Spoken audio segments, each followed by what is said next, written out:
हमने कल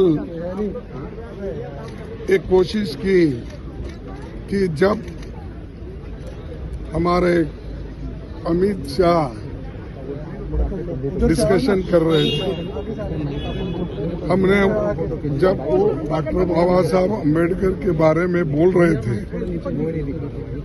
उन्होंने ये कहा था कि आप लोग अम्बेडकर अम्बेडकर 100 बार पुकारते हो, उतना ही अगर आप 100 बार भगवान का नाम अगर लेते तो आप 7 बार स्वर्ग में जाते थे।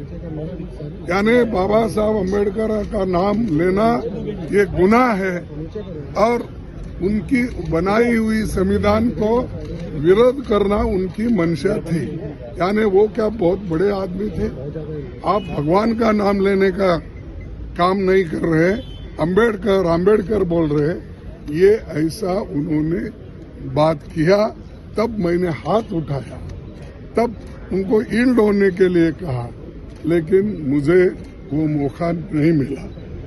हालांकि उसी वक्त मैं ये उठाकर गड़बड़ करना चाहता था, लेकिन जब पार्लियामेंट चल रही थी तो हम सभी लोग मिलकर इसके लिए जो कोऑपरेट करके डिस्कशन बाबा साहब अम्बेडकर के संविधान पे हो रहा है, तो इसीलिए हम वो उस वक्त खामोश बैठे। और उसके बाद में जब आज शुरू होता कि सवाल हम उठाने के लिए तैयार हो गए।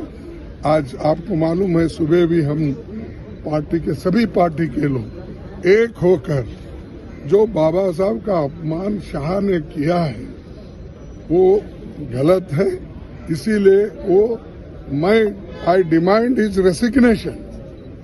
जो अपमान संविधान का करता है, बाबा साहब अम्बेडकर का नाम लेकर अगर उनकी नाम अगर तुम बार बार लेते रहेंगे, इतना ही नाम अगर आप भगवान का लिए तो आप 7 बार हेवन जा सकते थे, यानी स्वर्ग जा सकते थे।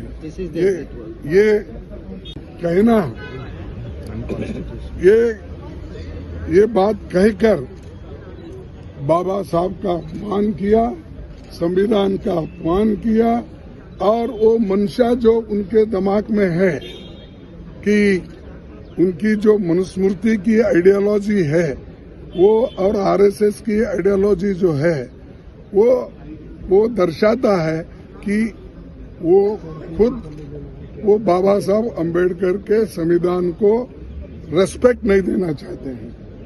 इसीलिए हम वो कंडेम करते हैं और I demand his resignation. We all the parties demand his resignation and he should apologize to the country। और वो अपना काम करना चाहिए उन्होंने। और इस ढंग से अगर वो बात करते रहेंगे, सारे हिंदुस्तान में आग लगेगी कि बाबा साहब अम्बेडकर का अपमान कोई सहन नहीं करेगा। अगर उनको अपने जगह से इस्तीफा देना चाहिए और ऐसे अपमान कोई पार्टी, कोई देश का आदमी स्वीकार नहीं करता।